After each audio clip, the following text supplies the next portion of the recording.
All right, so jumping right into the red personality.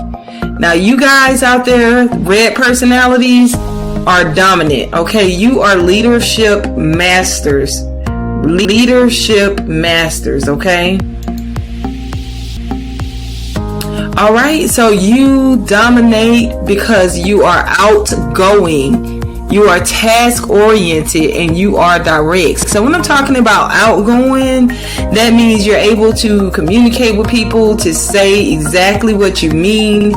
You are task oriented. That literally means you don't like to waste time. Time is money, right? So you get irritated with the little details and things that people bring to you because you feel like you need to be focusing on the big picture. So if that is you, if that sounds like you, then you are red, right? If you're very task oriented, very direct, very, outgoing, and that just means you communicate and you're able to connect with people and get things done. That will make you a red personality. All right, so you have a very that dominant personality. You're an alpha person.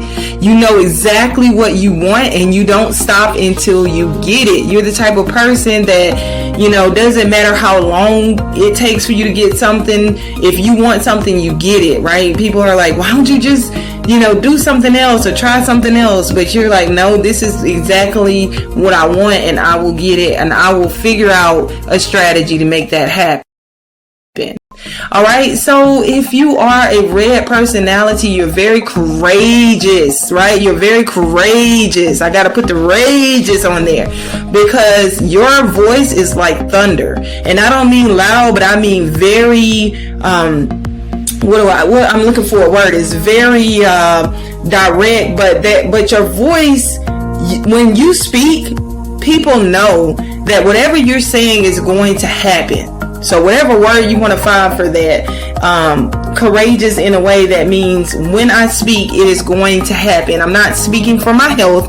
I'm not speaking for just to say something. When you speak, it matters and it accomplishes what it was set out to accomplish.